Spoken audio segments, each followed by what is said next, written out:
Good evening and welcome to the Red Hook Town Board meeting. I'm Sue Crane. It is June 10th, 2014, and we'd like you to rise for the Pledge of Allegiance, please. I pledge allegiance to the flag of the United States of America and to the republic for which it stands, one nation, under God, indivisible, with liberty and justice for all.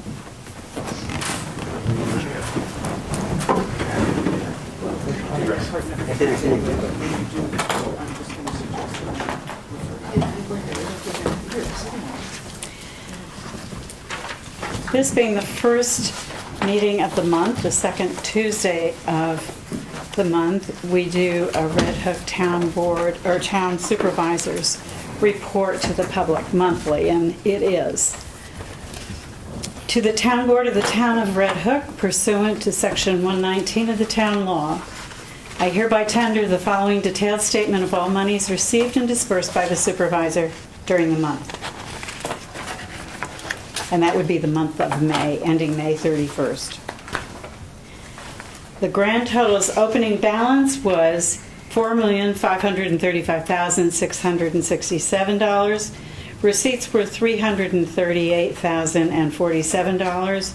Dispersed were $301,488, leaving a balance of $4,572,225. We'll turn our attention to any budget adjustments. You'll notice on the way back that the transfer tax as of the end of April amounted to almost $417,000. That's an accumulation of funds that are a result of real estate fees on anything that's larger in sale than the median sale in Dutchess County at any given time. So the approved budget adjustments will be in the General A Fund. Donation St. Margaret's, there's an increase in revenue of $1,546. We're reducing appropriations in the amount of $1,257. The total increase in appropriations is $53,392. And you'll see that we're going to appropriate the fund balance in the amount of $50,589, leaving the appropriated fund balance at $53,392. In the B Fund, we'll be increasing revenues $8,144. You can see that there was a $7,000 forestry grant from New York State DOT included in that, and a donation for trees. We're increasing appropriations in the same amount, $8,144.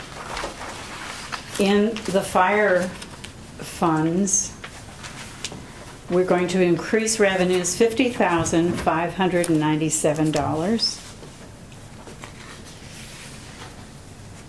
And capital projects, we're going to increase the capital project building reserve in the amount of $50,597. And that is the total of budget adjustments for the month. Therefore, the above is a true and correct accounting of the balances shown on the books of the Town of Red Hook at the close of business on May 31st, 2014. Is there a motion? So moved. Second? Is there any further discussion? All in favor? Aye. Thank you. And thank you, Deb, for that explanation. There's a clerk's report tonight. There it is. Town Clerk Monthly Report, May of 2014. Total local shares remitted to supervisor as town revenue, $1,410.63. Amount remitted to New York Ag and Markets for the Spade and Neuter Program, $64. Amount remitted to New York Department of Health for marriage licenses, $157.50. Amount remitted to New York State Environmental Conservation, $203.12 for a total state, county, and local revenue of $1,835.25. Pursuant to Section 27, Sub 1 of the Town Law, I hereby certify that the foregoing is a full and true statement of all fees and monies received by me, Sue McCann, Town Clerk, Town of Red Hook, during the period stated above in connection with my office. And I also have an abstract for the May vouchers, and it's voucher number 17613 through 17680. The General A Fund, $19,516.02. The General B, $26,168.50. Highway DB, $3,630.32. SL Lighting, $2,227.10. Water O&M, $1,884.49 for a total abstract of $53,426.43. I hereby certify that the vouchers numbered 17613 through 17680 processed in the month of May 2014 are an accurate reporting of the abstracts approved for payment by the town board. It's Sue McCann, Town Clerk. Thank you, Sue. Sure. So maybe we can start with you. Have you any announcements? Just that I'm really finalizing the taxes. I collected till May 31st, and it takes a little while to reconcile. You have to get a paid book and then go through the unpaids. And so I'm generally done by June 20th, and then I drive the book down to the county and pay them, and then pay the town Good for you. the balance of penalties and interest. And then you take a deep breath and say, wow. Yeah, and I actually After like another year. collecting taxes. I You have to do? say. Yes.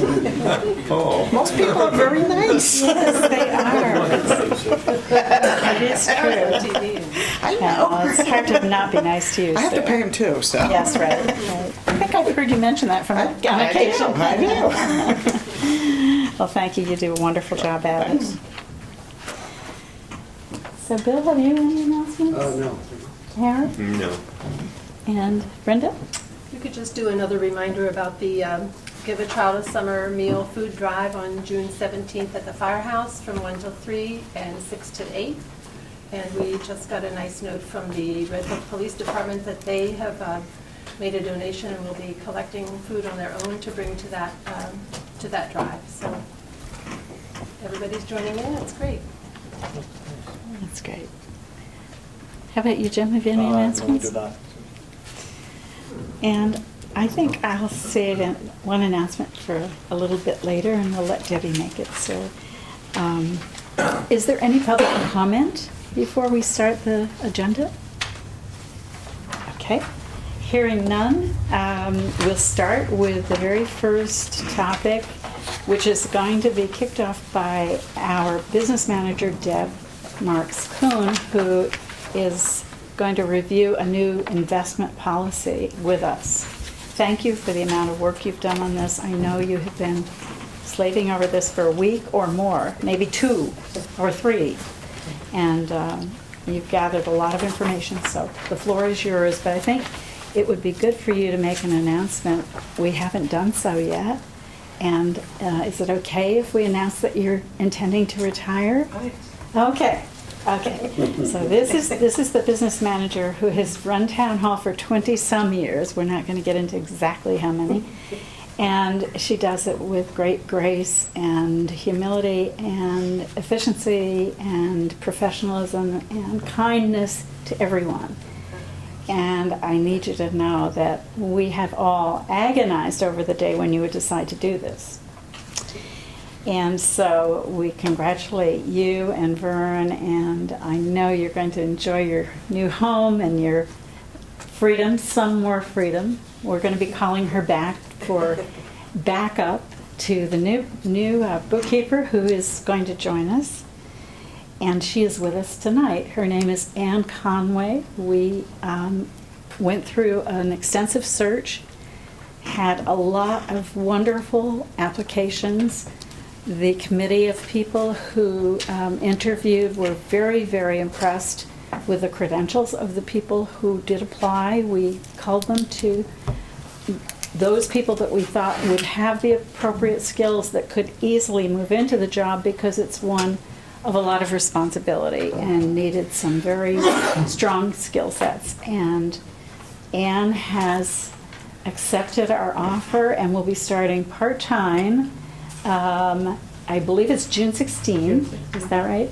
And she'll be working with Deb in the afternoons, several afternoons a week, until Deb's retirement date, at which point Anne has agreed to become full-time, and Deb has agreed to back her up should she need it. So it's a wonderful thing, and welcome, Anne. We're delighted to have you as part of our family. Thank you very much for the warm welcome.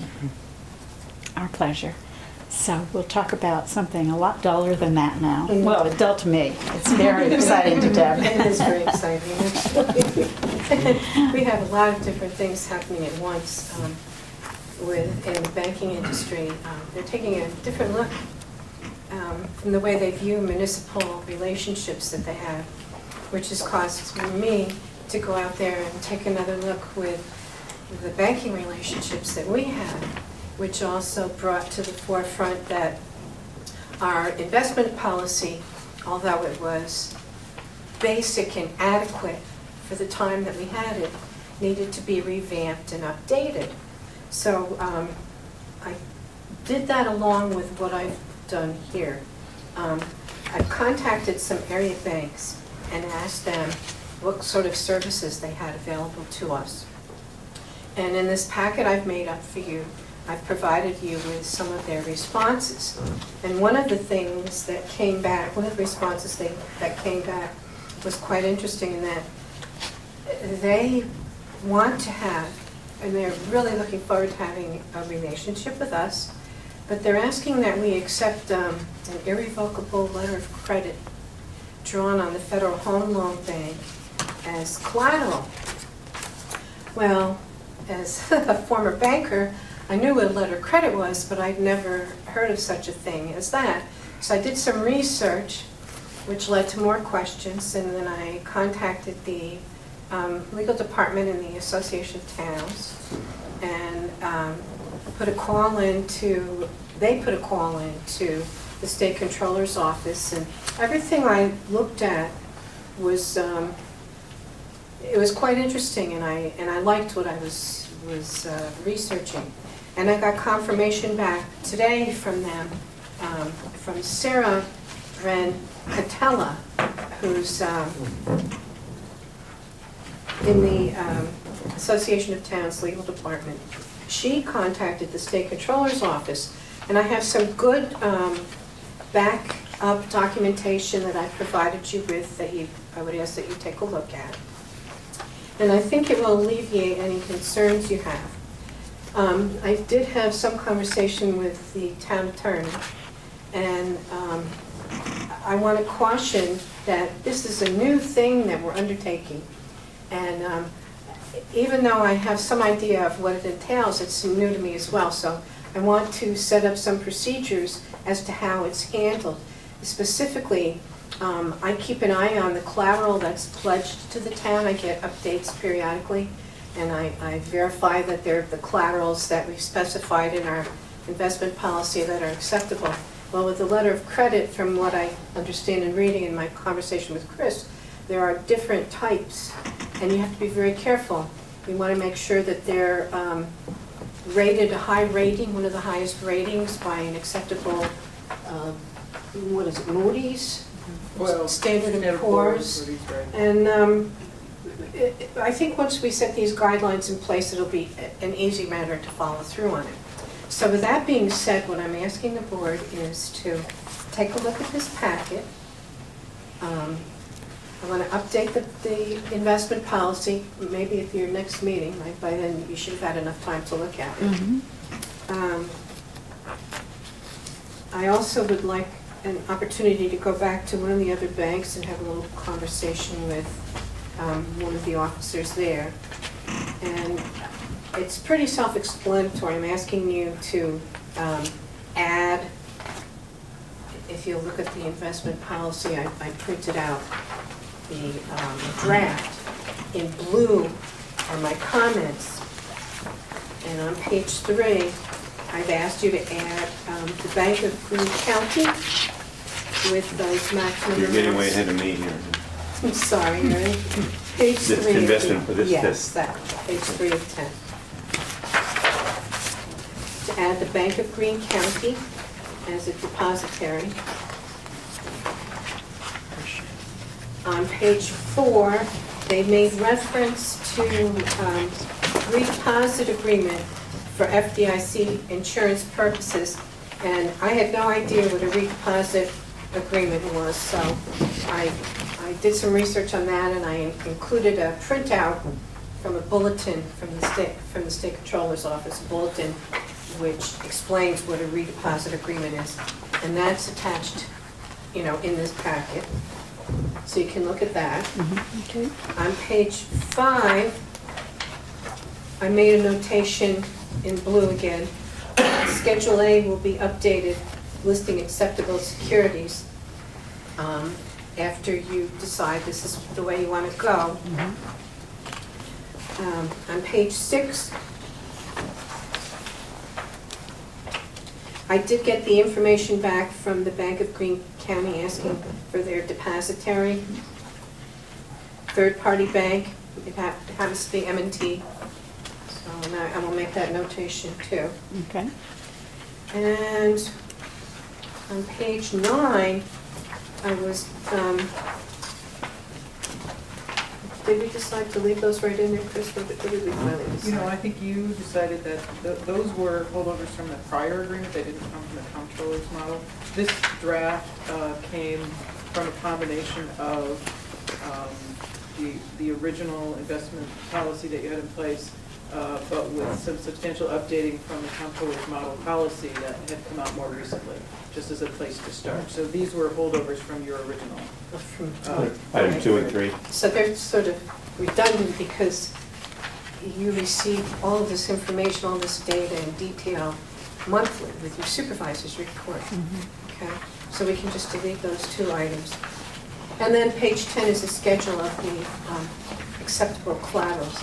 So we would add the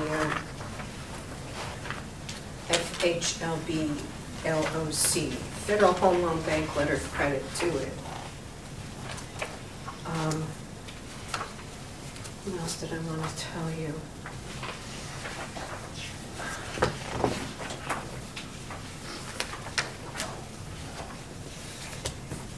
The unique thing about using this as collateral is that it frees up a lot of your bank's assets. So they will finally make some money off of your deposits. Because in the past, they had to collateralize with like the premium securities like your treasury notes and your treasury bills. So now it frees those assets up for them. So we'll be able to obtain more for us in the way of services that they would offer without a charge, such as your direct deposit, online banking, statements availability, cash checks that you can go on and look at, and also putting safety measures in place to help prevent fraud and hacking. So if you would take a look at that, and if you have any questions, please just give me a call or stop in my office. I'll be glad to answer them for you. Do you have any questions now? Don't think I know enough to ask. Yeah, it's hard to take it all in. Yeah. But just to make sure I understand, those items that are highlighted in blue are to be deleted in the ultimate product, is that right? Those are just my notes. Okay. Yeah. And the response we did get ultimately back was, it's a go with the letters of credit. There's no problem. Response from the State law, comptroller. yes. Yeah, I mean, Controller. it's certainly legal, it was made legal a few years ago, so what you just need to do is, and I gave Debbie a GFOA publication on it, you need to just make sure that, like everything, there are procedures to be followed to make sure you have the right provisions and the right monitoring. Just like anything, it requires monitoring, so. Well, I must say, I agree with Brenda. I'm not a banker. I've never been a banker. I don't want to be a banker, but I am in the unfortunate position to be responsible and sign my name. So I'm going to have to understand it, and I appreciate so much the work you have done behind the scenes to help us do that. We all need to know how it works. And I think the public is encouraged when they see any municipality taking steps to protect the funding that comes through our doors by means of usually public investment in their town or village or whatever it is. And I think all of us are distressed and feel that our names have been sullied when a newspaper article says so-and-so town has lost $75,000 to someone who has, just been daring enough to put the funds at risk. And so this hopefully will put us in good stead, and we thank you, Debbie. You're welcome. Any questions at all? Jim, any questions from you? No, nothing. Okay. All right, so our intent then is to come back on the 25th with clear heads and informed brains to know what we're talking about, right? And we will put this on the agenda for approval at that point. Are you going to give us another one of these? This is it, I'll right give there. one that's not marked up, and I'll make the correction When with, you were doing the additions, right? yes, I'll add the letter of credit on acceptable collateral, the banks. Good. So we shouldn't study this one, we should study the revised version, right? Well, it was not that much of a change. It's not that, the changes are in there. that- Yeah, oh, Right. in blue. Yes, The only thing that's not is that letter of credit to be added to the last page. yes, correct? yes, Right. exactly. Well, I know you were on the phone with hordes of people, and you and Chris have a wonderful relationship and work together on it, and everybody is amazed at how much you were able to get done in a short time with everything else you do, so thank you. Okay, so in your packet, and you may, if you don't want to stay and listen to the next 20 minutes, because we're going to be a very short meeting tonight, you may be excused, and thank you for staying late tonight. I appreciate it, and thank you for coming so that we all have an identification about who it is that's going to be helping us along. Thank you. Thank you. And thank you, Wendell, for coming. Okay, so the next topic is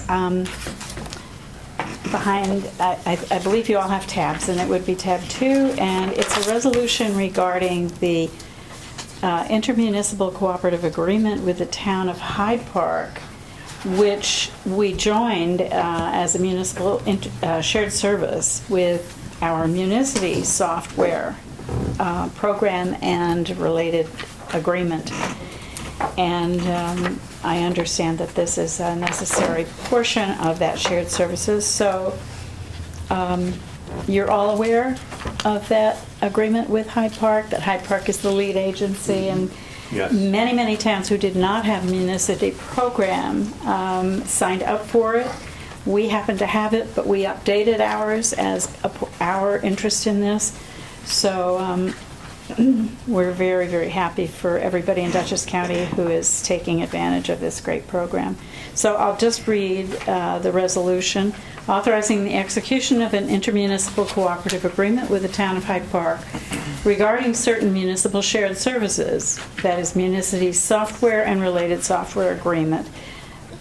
Now therefore be it resolved by the town board of the town of Red Hook, Dutchess County, New York, by a favorable vote of not less than a majority of all the members of the board as follows. The supervisor is hereby authorized and directed to execute the intermunicipal cooperative agreement and software license and service agreement in substantially the forms on file with the town clerk, with such changes as shall be approved by the supervisor and which do not affect the substance thereof.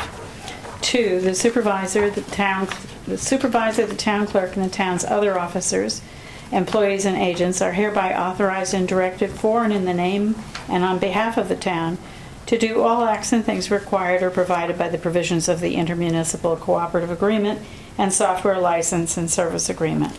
And this resolution shall take effect immediately. And I so move. A second? Is there any further conversation about it? All in favor? Aye. Thank you. Madam Supervisor, Yes. remember, I need to get your signature on the main agreement to get back to them Yes. tonight if I could. Okay, do you have that with you, Chris? I do. Oh, good. I could do that. Thank you. Okay, the third item on the agenda is a resolution that is very brief but important to the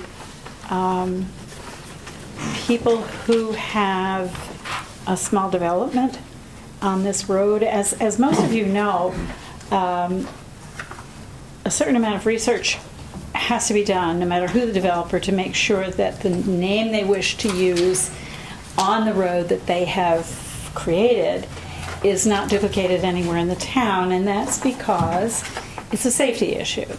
911 and I've forgotten the department now that it's been moved to for permission. It's a different department from 911, but 911 is the issue, that each road is distinctive and there is no confusion when there is an emergency, and fire or EMTs are called to a duplicate address somewhere. So it has been reviewed. The name is Victory Lane, a private drive in Red Hook. So we're passing a resolution to put that into effect.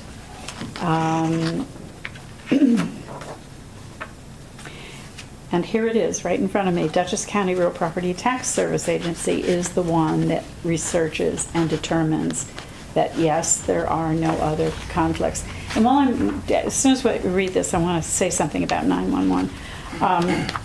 So the resolution approving the name of the private drive in Red Hook, Victory Lane, whereas a new road has been developed intersecting with 38 North Road, Red Hook, New York, is a private road, whereas developers Todd and Maribeth Catlin request that the road be named Victory Lane, and whereas Dutchess County Real Property Tax has confirmed the name Victory Lane to be available for a town of Red Hook Road, and now therefore be it resolved that said road is called Victory Lane. Is there a motion? So moved. Second? Second. Thank you. All in favor? Aye. Thank you. And just because we were on the subject of the safety and the issue of why it's important to have distinctive names for every road and every lane, highway and byway, I like to take this opportunity to remind people that your address may be recognized by 911 only if you have it labeled. You don't have to have your name on the mailbox or on your post out in front of your house, but the number must be there. It is the law. You must have for safety's sake, you must have a number on your house identifying that for all kinds of purposes, fire and rescue being only two. So please, this is just a general reminder to the public to get those numbers out and make sure your house is easily identified from the road. Okay. Thank you. Now, we have correspondence, and it's going to be, there are going to be a number of items here. They're not copious, but we'll go through them. We have received a letter of interest for appointment to the Red Hook Town Planning Board from a Kaylee Winkle. Kathy? Callie, I'm sorry, Callie. Okay. Is it your wish to read the letter? Would you like to read the letter? We can. Well, why don't you do that, Brenda? Yes, that would be great. Dear Red Hook Town Board, I am writing this letter to introduce myself and officially state my interest in joining the Red Hook Town Planning Board. I became a resident of Red Hook in December of 2012 and run Sawkill Farm with my very soon-to-be husband, Michael Robertson, who is currently a member of the Ag and Open Space Committee. We are an 85-acre diverse livestock and vegetable operation just about 1 mile north of town, where we run a store selling our products to the community. Prior to moving here, I spent my time in New York City working in furniture and interior design before transitioning my career to focus on urban agriculture and land use. During this time, I also worked a number of organizations as well as independently on securing access to healthy, locally farmed food for New York City residents. My desire to join the planning board stems from my interest in land use designations, their effect on the livability of a community, and my aim to become an active member of this community where I intend to raise my family. I feel strongly in the importance of playing an active role in the development of community and specifically as a small business owner want to give back to the place that supports our business. I am specifically interested in the planning board as I am fascinated by how zoning laws and development plans can shape the walkability, feel, and success of a town. It is additionally a place where one can hear directly from the community members as to their individual needs while assisting in the implementation of our community's overall vision of the place in which we live. During planning board meetings I have attended in the past, I was excited to discover how much one learns about the history of place. Whether it's regarding street maps dating back hundreds of years, historical landscape designs, or bat migration patterns, I am looking forward to the potential for learning one has in the position of planning board member. I see this learning opportunity as a large benefit to sitting on the board and can see the value in how that knowledge can help inform decisions regarding our town's responsible growth. Ultimately, my main goal in seeking the position of planning board member is to support my community in the best way that I can. I feel that as someone who had made the decision to live and raise their family here, my service to Red Hook has the potential to be deep, energetic, and last for many years to come. I thank you for your time and consideration for the position and look forward to whatever role I may play in our community. Sincerely, Callie Weinkel. I'm not quite sure how you pronounce her last name. How do you spell it? Thank you. Weinkle. And her first name? Kallie. Kallie. And she has attached her resume, which is an interesting one, and the letter is certainly sincerely interested. So I would suggest, just by way of motion, I move that we refer the letter to Christine Kane, Chair of the Planning Board, for their consideration and invitation to her to be interviewed by the Planning Board. And I think they've received it. Have they scheduled it? And Callie attended a meeting. Okay. At least one, I wasn't there. Okay. And I just suggested to Chris that they meet personally. Okay. So I think Okay. they're waiting until after the wedding, the big wedding. Oh, okay, that's wonderful. Well, we'll be happy to take that recommendation whichever way it goes, and thank you for reading that letter, Brenda. The second piece of correspondence is from Rosemary Zengen, who is resigning from the Tree Commission. And I just wanted to take this opportunity to thank her. She's a very energetic person who has had a lot of fun with tree sales and tree events and the Tree Commission in general. And she is stepping down from that committee, so there will be a vacancy on that committee. And I thank Rosemary Zengen for her time and service to the town. The third item is a letter of notification from Dutchess County Public Transit saying to us that we have been notified that we are selected to receive 2 bicycle racks, and they are to be installed at the following locations: one on Route 9G and Kelly Road, and one at 112 South Broadway. And what our job is now is to attach this form that's included to in order to have it picked up, and we'll arrange through Teresa, I suppose, for a highway employee to pick up the bike racks at Dutchess County Transit. So you'll see my note to you and Teresa about it and the persons to call. And I have signed the letter of acknowledging our understanding of the agreement and our participant responsibility.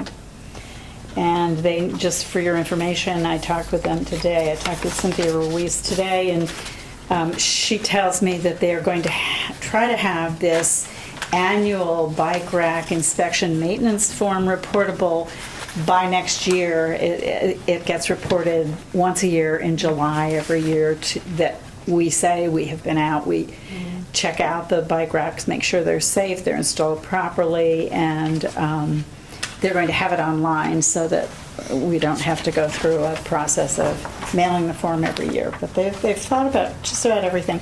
And Brenda, I wanted to mention to you, and for all of our sakes, that they are apparently looking to have some benches available. That's great. Yeah, so Cynthia Ruiz, suggested to me that we email requests for benches to her and CC Emily Dozier.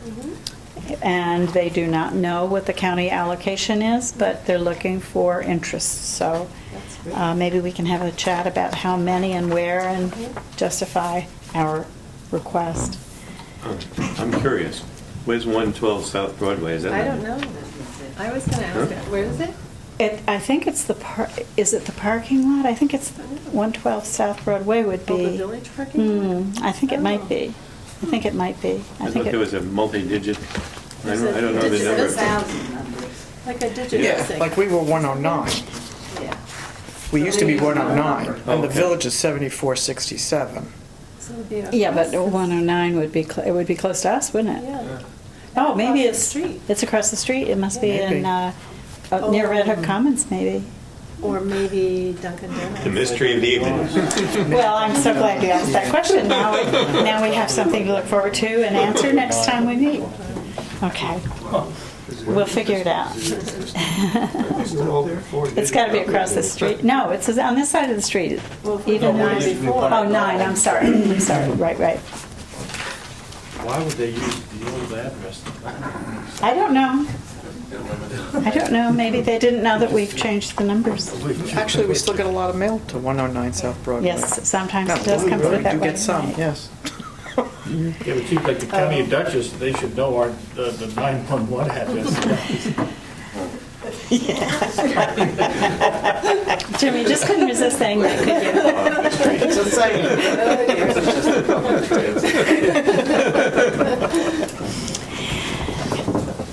Having just given the lecture, you just couldn't resist. And finally, we have a letter from Rich Schiaffo, who I believe is a member of the Trails Committee. Is that right? Yes. Yes. And he's asking us to consider allowing Red Hook students to use the BART shuttle for local transportation. So this is to us and to BART officials simultaneously. It's a consideration for us to work on together. He says that this group, as we talk about transportation for BART students, be aware of safety of Red Hook students, and he learned that Red Hook students are not allowed to use the BART shuttle to get from the village of Red Hook to Tivoli, or vice versa. And while I do not expect for BART to provide public transportation, I suggest that BART and our elected officials find a way to make it possible for Red Hook Middle School and high school students to use the BART shuttle. If a Red Hook Middle School or high school student must stay after school for extra help or a school club, they may have no way to get home. As a single parent, I often cannot provide transportation at 3:30 or 4 o'clock in the afternoon. I submit to you that the middle school or high school aged Red Hook resident providing a Red Hook student ID should be able to use the BART shuttle. Otherwise, we may find middle and high school aged kids walking along Route 199, Route 9G, or hanging around the village. And when kids this age hang around, unsafe and dangerous situations are created. Please consider the safety of our local students in your deliberations. And I think I'll make a phone call about that and see if we can get a conversation started and see what we can do. It's a good thought. And that is what I have for you tonight. Ladies and gentlemen, it is 10 after 8. Hold the applause. Drum roll. But I thank you all for coming. Is there anyone here with public comment? Were Any, people using the BART shuttle before and then they changed it? Because I can't, didn't that something like that happen or? I don't recall that the students have ever been, I don't recall that Maybe that's people were happened. getting on the bus and they cracked down on that. I'm That might be wondering it. Because the if, school used to Vaguely remember provide a something. late bus Right. for and student they cracked that activities, out, yeah, right. so I don't know if They they still don't. do have one. Yeah, well, we'll explore it with both Bard and the Red Hook Central School before we leap into it with all 10 feet. Ours, I meant.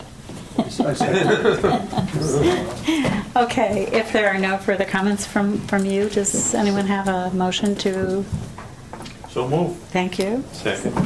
thank you. All in favor of adjournment? Aye. Aye. Thank you all very much.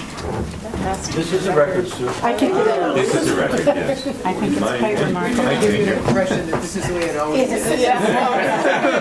Yes, this is how easy it is, Anne. This is it. Hey, Dave. This is our show.